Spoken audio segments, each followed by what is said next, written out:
Hello guys, welcome to Arjun classes YouTube channel और arjuntheory.com website.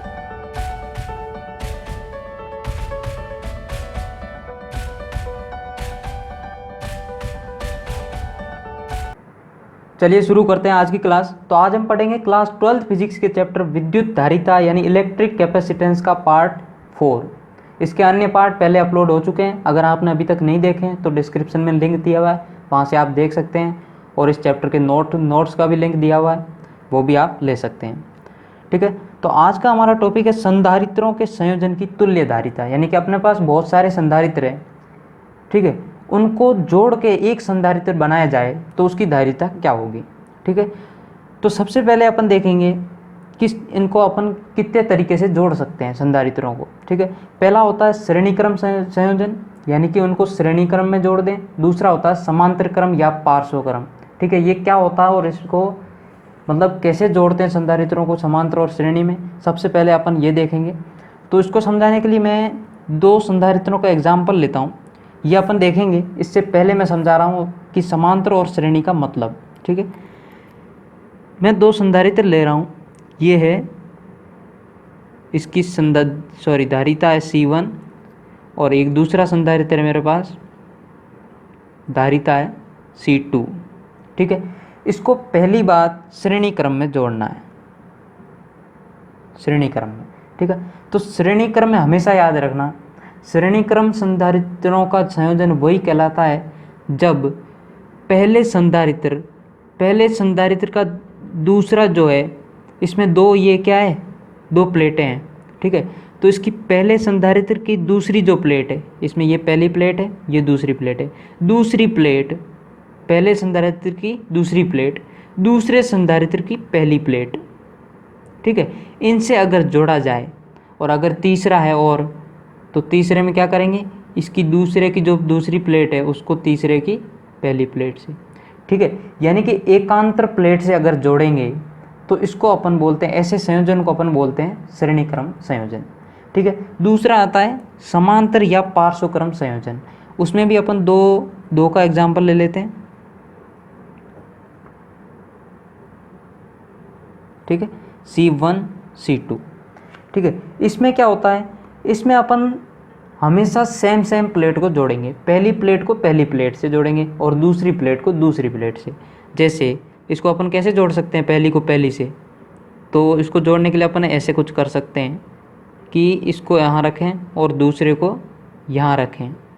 ठीक है, तो अब यहाँ अपन पहली को पहली से जोड़ सकते हैं। ठीक है, और दूसरी को दूसरी से जोड़ सकते हैं। तो ऐसे अगर जोड़ेंगे, तीन होंगे अगर, तो कुछ ऐसे करके ऐसे जोड़ देंगे। ठीक है, तो इसका मतलब ये हुआ कि समांतर क्रम में ऐसे जोड़ते हैं और श्रेणी क्रम में ऐसे जोड़ते हैं। तो आई होप आपको टॉपिक समझने से पहले ये बात समझ में आ गई होगी कि समांतर क्रम क्या होता है और श्रेणी क्रम क्या होता है।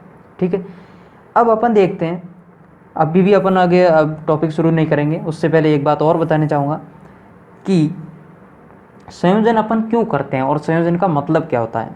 इसका मतलब ये होता है कि अपने पास अगर कोई परिपथ है जिसमें ये, चलो मैं एग्जांपल ले लेता हूँ कुछ ऐसा।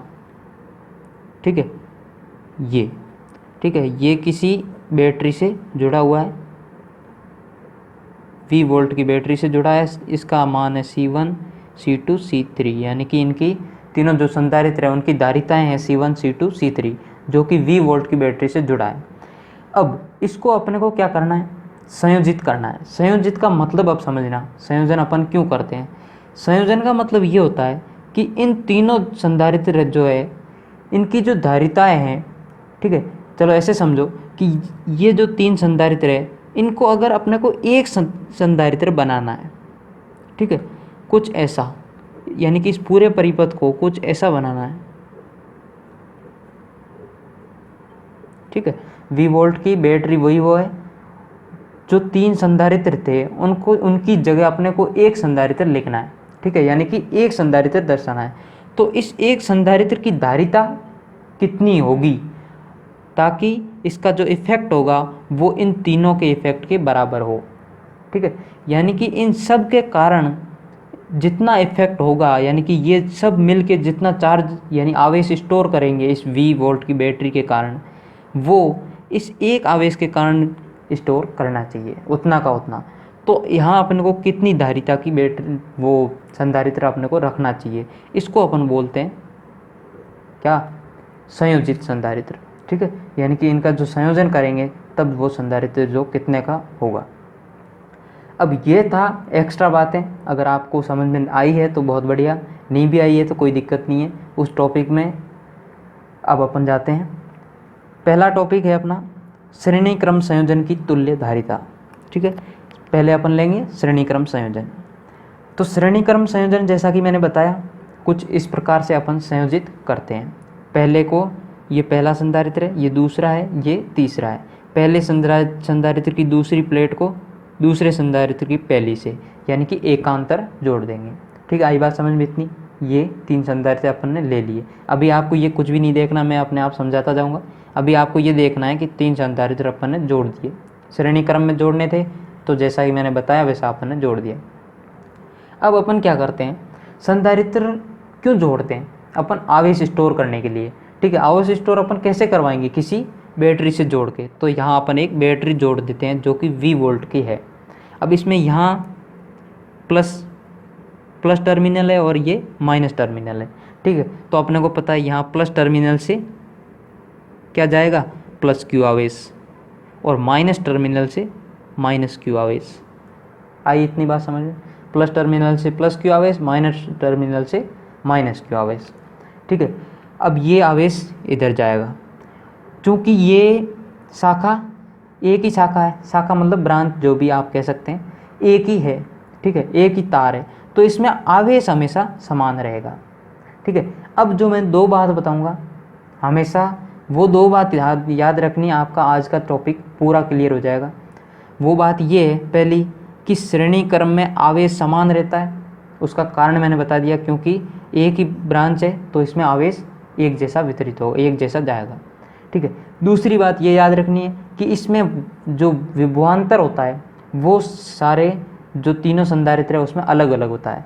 उसका कारण ये है कि देखो, ये मैं पॉइंट मानूँ अगर A, ये पॉइंट मानूँ B। ठीक है, A B, इसके बीच ये पॉइंट मान लो अगर मैं, एक मिनट, ये पॉइंट में मान लो अगर C, और ये पॉइंट मान लो अगर D। ठीक है, तो देखो अब एक बात समझना कि ये A और ये C 2 अलग अलग पॉइंट है। अब यहाँ अपने को देखना है विभवांतर, ये क्या है V1, इसमें इसके अंदर कितना विभवांतर है। विभवांतर मतलब 2 पॉइंट के विभव का अंतर।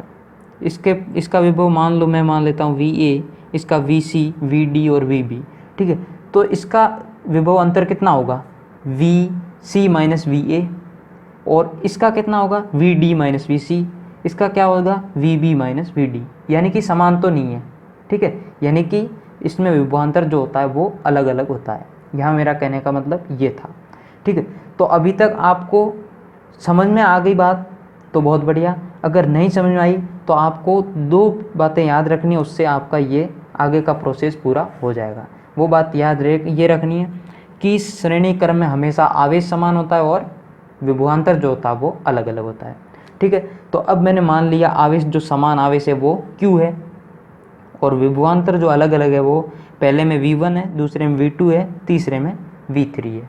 ठीक है, यानी कि पहले संधारित्र में V1, दूसरे में V2, तीसरे में V3। ठीक है, अब अपन देखते हैं, एक बात समझते हैं कि ये है A पॉइंट, ये है B पॉइंट, यहाँ से एक बैटरी जुड़ी हुई है, यानी कि इस बैटरी का विभवांतर कितना होगा A और B यहाँ से, यानी कि इस शाखा का विभवांतर कितना होगा इस बैटरी के बराबर, यानी कि V। अब ये V इस शाखा से भी जुड़ा है, ये दोनों पॉइंट इस शाखा को भी जोड़ रहे हैं, यानी कि ये V इस शाखा में जितने भी विभवांतर है उसके योग के बराबर होगा। ठीक है, ऐसे समझो आप, ये 2 पॉइंट है, इन 2 पॉइंट पे दोनों शाखाएं जुड़ी हुई है, तो इसका विभवांतर और इसका विभवांतर बराबर होगा। तो अपन एक बात लिख सकते हैं कि V is equal to V1 plus V2 plus V3। ठीक है, आई बात समझ में, मैंने नाम दे दिया इसका समीकरण नंबर 1। अब हम जानते हैं कि किसी संधारित्र की धारिता क्या होती है, उसमें उपस्थित आवेश बट्टा विभवांतर। C is equal to Q by V. तो अब V निकालना अपने को, ठीक है, तो V is equal to Q by C मैं लिख सकता हूँ। अब ये विभवांतर जो भी है V1, V2, V3 तीनों संधारित्रों के लिए अलग अलग मैं लिख देता हूँ। V1 क्या होगा, V1 is equal to Q by C1, क्योंकि Q तो सब में समान है, तो V2 is equal to Q by C2 और V3 is equal to Q by C3, ठीक है। अब V1, V2, V3 की वैल्यू अपने पास आ गई, अब इसमें रख देते हैं अपन। तो V1, V2, V3 का मान समीकरण 1 में रखने पर, ठीक है, इसमें अपन रख देते हैं। तो V इज इक्वल टू ये समीकरण थी अपने पास, इसमें अपने रख दिया।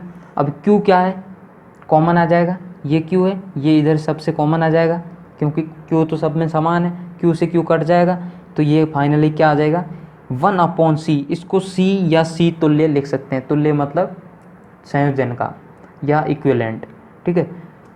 तो 1/C तुल्य is equal to 1/C1 plus 1/C2 plus 1/C3, क्योंकि ये Q से Q तो कट गए थे, 1/C1, C2, C3 बच। तो फाइनली अपने पास C तुल्य यानी कि जो संयोजन का जो C होगा वो आ जाता फॉर्मूला उसका 1/C तुल्य is equal to 1/C1 plus 1/C2 plus 1/C3, ठीक है। अब ये हो गया फॉर्मूला जब 3 संधारित्र जुड़े हुए हैं, ठीक है। अगर n संधारित्र मतलब 3 से ज़्यादा हो, n संधारित्र हो, तो क्या होगा 1/C तुल्य is equal to 1/C1 plus 1/C2 plus 1/C3 plus 1/Cn, जितने भी होंगे सबको 1 करके जोड़ देंगे, ठीक है। तो ये आ गया फॉर्मूला C तुल्य का जब श्रेणी क्रम में जुड़े हो, ठीक है। तो आई होप आपको श्रेणी क्रम समझ में आया होगा। अब अपन देखते हैं समांतर क्रम संयोजन, ठीक है, समांतर क्रम संयोजन। समांतर क्रम संयोजन को पार्श्व क्रम संयोजन भी बोलते हैं, ठीक है। तो इसमें अपन क्या करने वाले हैं, इसमें भी वही है जैसा कि मैंने बताया कि समांतर क्रम में कैसे जोड़ते हैं, सबकी जो फर्स्ट प्लेट है उसको फर्स्ट प्लेट से जोड़ेंगे। तो इसकी फर्स्ट प्लेट ये है, इसकी ये है, इसकी ये है, सबको जोड़ देंगे और सेकंड को सेकंड से जोड़ देंगे। और ये पूरा संयोजन है, ये अपन क्या करेंगे, क्योंकि अपने को इसमें चार्ज स्टोर करवाना है, आवेश स्टोर करवाना है, तो वो अपन कैसे करवा सकते हैं, किसी बैटरी से जोड़ के।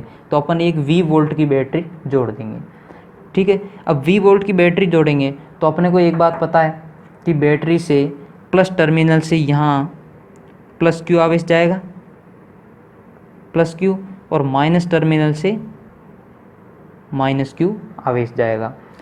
अब ये प्लस Q से जो माइनस प्लस Q आवेश गया ये यहाँ तक तो चला गया क्योंकि शाखा एक ही थी, ठीक है, यहाँ ये पहुँच गया क्योंकि एक ही शाखा थी, सेम शाखा में आवेश सेम जाएगा। अब यहाँ अपन देख रहे हैं शाखाएं 3 बंट जा रही है, ठीक है। तो मैं मान लेता हूँ क्योंकि अपने को पता है 3 शाखाएं अलग हो गई तो आवेश समान तो जाना नहीं है, ठीक है। तो मैं मान लेता हूँ इसमें जो आवेश जा रहा है वो जा रहा है Q1, इसमें जो जा रहा है वो जा रहा है Q2 और इसमें जा रहा है Q3, ठीक है। तो एक बात यहाँ से जो मैंने उसमें 2 बात बताई श्रेणी क्रम में, वैसी 2 बात यहाँ भी है, वो ये है, पहली बात तो ये कि इसमें जो 3 संधारित्र है उसमें सब में आवेश का मान अलग अलग होगा, ठीक है। उसका कारण अपन ने देख लिया, शाखाएं अलग अलग है तो आवेश बंट जाएगा, ठीक है। पहली बात याद हो जाएगी आपको कि आवेश अलग अलग होता है। अब दूसरी बात ये कि इसमें विभवांतर जो होता है वो एक समान होता है, उसका कारण अभी मैं बताऊंगा। देखो ये 2 पॉइंट है A और B, इनके बीच का विभवांतर है V, ठीक है। इस A और B को मैं यहाँ भी ला सकता हूँ, A और इसको B, क्योंकि ये शाखा तो एक ही है तो मैं B यहाँ भी B पॉइंट ही होगा। विभव जितना इन दोनों के बीच का होगा उतना ही इन दोनों के बीच का होगा, ठीक है। आई बात इतनी समझ में? अगर नहीं आई एक बार फिर बता देता हूँ कि ये जो पॉइंट है इसमें तार एक ही तार है तो मैं A पॉइंट यहाँ भी लिख सकता हूँ, और ये तार एक ही है तो इस B पॉइंट को मैं यहाँ भी ला सकता हूँ, ठीक है। ये अपन ला सकते हैं, ठीक है। तो अपन यहाँ देख रहे हैं कि इस A पॉइंट और इस B पॉइंट के बीच विभवांतर है V, ठीक है। और ये संधारित्र जो जुड़ा है ये संधारित्र C1 ये भी इस A और B के बीच में ही जुड़ा है, आई बात समझ में। और जो C2 है ये भी A और B के बीच में ही जुड़ा है, और C3 है ये भी A और B के बीच में जुड़ा है। तो एक बात अपन देख रहे हैं कि C1, C2, C3 और ये V तीनों दो पॉइंट के बीच में जुड़े हुए हैं जो कि सेम है, सबके लिए सेम है, तो विभवांतर सेम होगा। ठीक है, क्योंकि विभवांतर क्या होता है, दो पॉइंटों के विभव में अंतर। ठीक है, तो पॉइंट सबके लिए सेम है तो उनके कारण विभव में अंतर भी सेम होगा। ठीक है, तो इसलिए दूसरी बात यह याद रखनी है कि समांतर क्रम संयोजन में विभवांतर का मान जो होता है वो समान होता है। ठीक है, तो यहाँ आपको दो बात याद रखनी है। अगर आपको ये रामायण नहीं समझ में आई है तो आपको इतना समझना है, दो बात याद रखनी है। पहली बात ये, समांतर क्रम में आवेश का मान अलग अलग होता है सब संधारित्रों में, और विभवांतर का मान समान होता है। ठीक है, तो अपन कुछ बातें लिख देते हैं यहाँ जो कि अपने को बोर्ड एग्जाम में लिखनी होती है। यदि तीन संधारित्र C1, C2, C3 समांतर क्रम में जुड़े हैं, यदि इन्हें कुल आवेश Q प्रदान किया जाए तो आवेश धारिताओं के अनुपात में Q1, Q2, Q3 में बढ़ जाता है। ठीक है, ये बात एक दो लाइन में आप बोर्ड एग्जाम में लिखनी है आपको। ठीक है, अब यहाँ अपन ने देखा कि ये यहाँ से Q आवेश गया जो कि Q1, Q2, Q3 में बटा। ठीक है, तो अपन जानते हैं कि जितना आवेश आया उतना बढ़ गया, तो Q is equal to Q1 plus Q2 plus Q3। आई बात समझ में? यानी कि जितना आवेश यहाँ से गया उतना बढ़ा, तो Q इज इक्वल टू इन तीनों का योग। ठीक है, और ये बात अपन जानते हैं C is equal to Q by V, किसी संधारित्र की धारिता C is equal to Q by V। ठीक है, ये होती है। तो Q यहाँ आवेश क्या होगा, C इंटू V। इस V को मैं इधर ले आता हूँ, Q is equal to C into V। अब क्या है, Q1, Q2 और Q3 की वैल्यू अपन लिख लेते हैं तीनों संधारित्रों के लिए। ठीक है, क्योंकि विभवांतर तो समान है, तो Q1 होगा C1 इंटू V1, Q2 होगा C2 इंटू V2, Q3 होगा C3 इंटू V3। ठीक है, अब Q1, Q2, Q3 इनकी वैल्यू अपने पास आ गई, इस समीकरण में अपन रख देते हैं। ठीक है, इस समीकरण में रखेंगे तो अपने पास आएगा CV is equal to C1 V1 plus C2 V2 plus C3 V3। अब यहाँ V कांस्टेंट है, तो V मतलब सब में समान है, तो कॉमन ले लेता हूँ, कॉमन लेके इस V से काट देता हूँ। ठीक है, तो बच क्या जाएगा, C तुल्य is equal to C1 plus C2 plus C3। ये हो गई समांतर क्रम संयोजन में धारिताएँ। ठीक है, जो तुल्य धारिता आएगी जब अपन संधारित्रों को समांतर क्रम में जोड़ेंगे वो आएगी C1 plus C2 plus C3, यानी कि सीधा उनको जोड़ देना। लेकिन समान श्रेणी क्रम में क्या था, 1 अपॉन करके जोड़ते थे।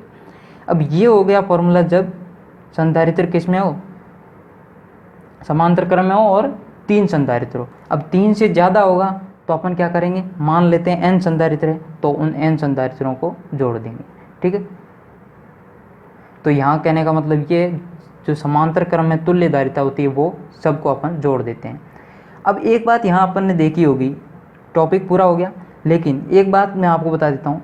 यहाँ एक बात आपने देखी होगी कि अगर अपन तुलना करें प्रतिरोध वाले से, प्रतिरोध वाले चैप्टर में अपन ने पढ़ा था, प्रतिरोध में श्रेणी क्रम में अपन कैसे जोड़ते थे, सीधा ऐसे जोड़ते थे, लेकिन यहाँ समांतर क्रम में सीधा जोड़ रहे हैं। और प्रतिरोध में समांतर क्रम में 1 अपॉन करके जोड़ते थे, लेकिन इसमें संधारित्र में अपन क्या करते हैं, श्रेणी क्रम में 1 अपॉन करके जोड़ते हैं। तो आप ऐसे भी इन फॉर्मूलों को याद रखने का तरीका याद रख सकते हैं। ठीक है, यानी कि प्रतिरोधों का उल्टा होता है संधारित्र। ठीक है, तो आई होप आपको दोनों के डेरिवेशन समझ में आए होंगे और आपको ये फॉर्मूले याद रखने हैं। अब अपन देखते हैं इस टॉपिक समांतर क्रम संयोजन और श्रेणी क्रम संयोजन संधारित्रों के संयोजन से कैसा क्वेश्चन एग्जाम में पूछा जा सकता है। ठीक है, तो उसमें सबसे पहला क्वेश्चन तो ऐसे पूछ सकते हैं कि आपको इन दोनों में से कोई एक डेरिवेशन पूछ ले, फिर अपन 4 अलग अलग टाइप के अभी एग्जाम्पल करेंगे, वैसे ही उनमें से कोई एक पूछ सकते हैं। ठीक है, पहला एग्जाम्पल है निम्न परिपथ की तुल्य धारिता ज्ञात कीजिए। इसमें क्या है, ए और बी के मध्य 4 संधारित्र दिए हुए हैं, आपको क्या निकालनी है, तुल्य धारिता। तुल्य धारिता मतलब इन सब को हटा के मैं अगर एक संधारित्र लगाना चाहूँ तो उसकी वैल्यू क्या होगी। ठीक है, तो अपन देख रहे हैं ये बहुत बड़ा कोई एग्जाम्पल नहीं है, बहुत बेसिक एग्जाम्पल है। ठीक है, अपन यहाँ देख रहे हैं ये दोनों समांतर क्रम में है, तो सबसे पहले इसको सॉल्व करेंगे। सबसे पहले आपको जहाँ जहाँ समांतर दिखे उसको आप सबसे पहले सॉल्व करने की कोशिश करेंगे। तो यहाँ अपन देख रहे हैं ये दोनों समांतर क्रम में है। ठीक है, तो अपन इसको सॉल्व कर लेते हैं। संधारित्र C2 व C3 समांतर क्रम में जुड़े हैं, अतः माना C2 व C3 का तुल्य C5 है। ये दोनों C2 और C3 समांतर में हैं, इनको अपन संयोजित करेंगे। ठीक है, तो अपने पास क्या आएगा, एक संधारित्र आएगा। क्यों आएगा उसका कारण मैंने आपको पहले बताया। ठीक है। कारण यही है कि जब अपन संयोजित करते हैं तो उन सब का एक अपने को प्राप्त होता है, ठीक है। तो मैं मान लेता हूँ इन C2 और C3 का एक अपने को मिलेगा C5। अब C5 की वैल्यू क्या होगी, क्योंकि ये समांतर क्रम में है तो संधारित्रों को समांतर क्रम में कैसे जोड़ते हैं, सीधा जोड़ देते हैं C1 और C2।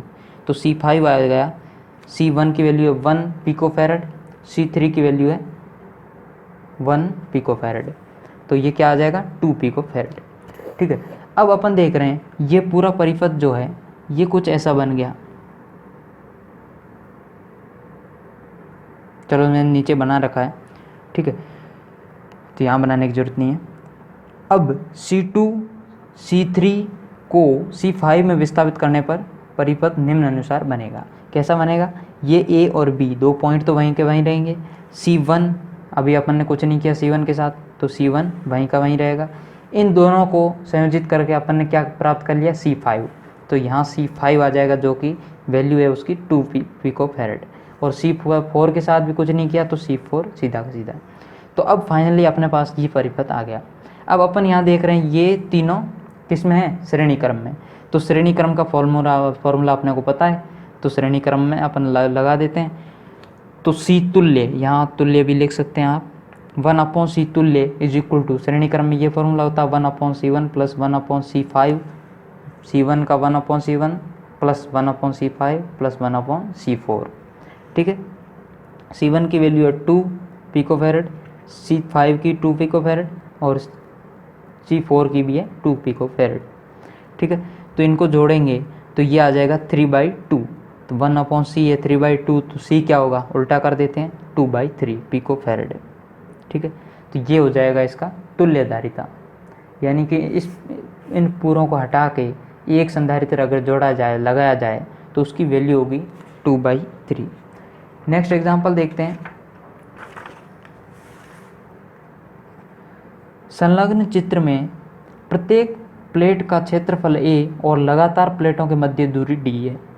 ये आपको कोई डायग्राम दे रखा है, इसमें ये प्लेटें हैं, 4 प्लेटें हैं, ठीक है। प्रत्येक का क्षेत्रफल है A, आई बात समझ में, सबका क्षेत्रफल A है, और उनके मध्य की दूरी है, जो एकांतर प्लेटें लगी हुई है उनके मध्य की दूरी है D। तो इसके और इसके मध्य की दूरी D, इसके मध्य की D, इसके मध्य की D, ठीक है। तो संयोजन की तुल्य धारिता क्या होगी, जब एकांतर प्लेटों को परस्पर एक तार से जोड़ देते हैं।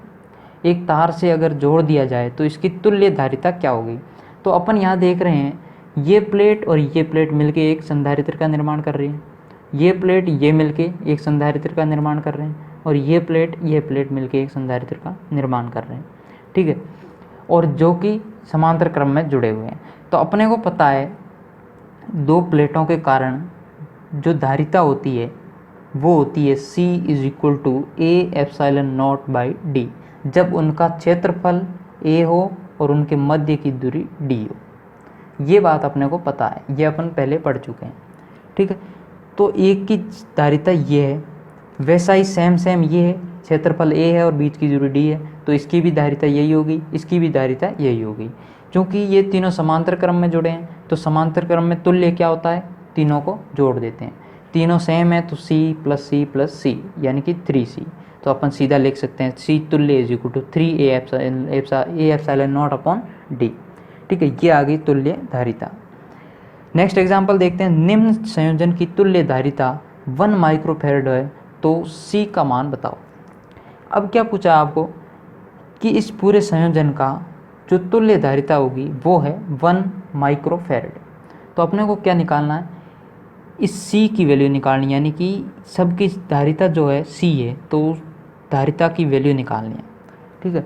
तो यहाँ अपन देख रहे हैं ये श्रेणी क्रम में जुड़ा हुआ है, कुछ लोग इसको समांतर क्रम में मान लेते हैं, ठीक है, वो समझते हैं कि ये समांतर क्रम में जुड़ा हुआ है, लेकिन ये श्रेणी क्रम है। कारण मैंने बताया था, समांतर क्रम का मतलब क्या होता है, पहले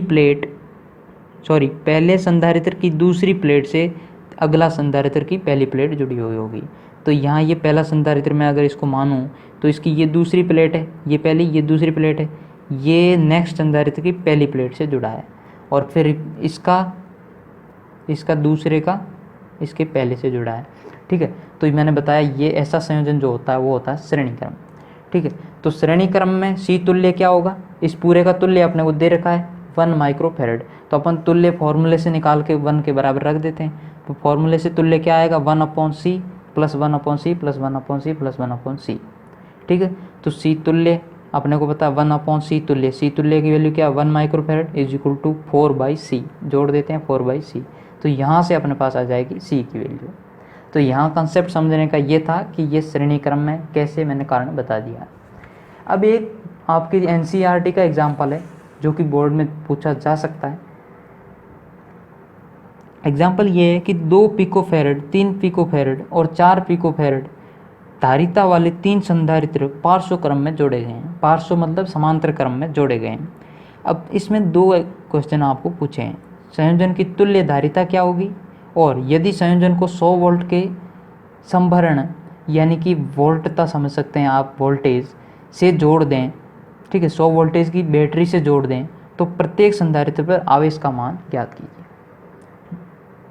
2 क्वेश्चन पूछे हैं और 3 संधारित्र दिए हैं जो कि पार्श्व क्रम में जोड़े गए हैं। तो पहला तो बहुत आसान है, पार्श्व क्रम में जोड़े हुए हैं, पहला मान लेता हूँ C1, दूसरा C2, तीसरा C3। पार्श्व क्रम यानी समांतर क्रम में सीधा सीधा जोड़ देते हैं, सीधा सीधा जोड़ दोगे, सी तुल्य आ जाएगा 9 पिकोफेरेड।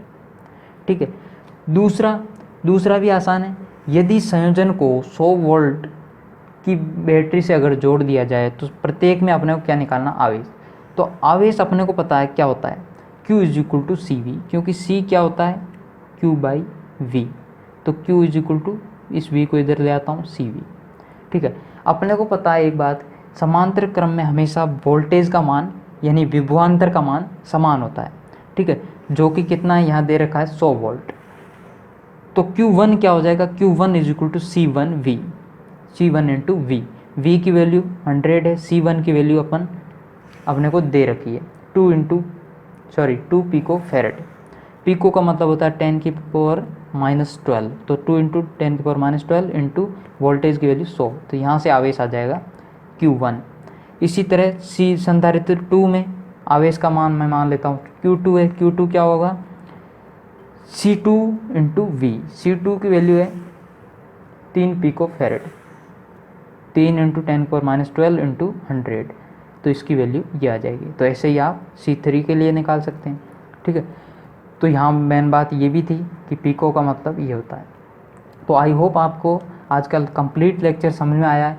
अगर समझ में आया है तो इस वीडियो को लाइक ज़रूर करके जाना और अपने दोस्तों के साथ शेयर ज़रूर करना, और इस चैनल को सब्सक्राइब करना ना भूलें, क्योंकि फिजिक्स, केमिस्ट्री और मैथ से रिलेटेड वीडियोज़ इसमें अपलोड होते रहते हैं जो कि हिंदी में रहते हैं कम्प्लीटली।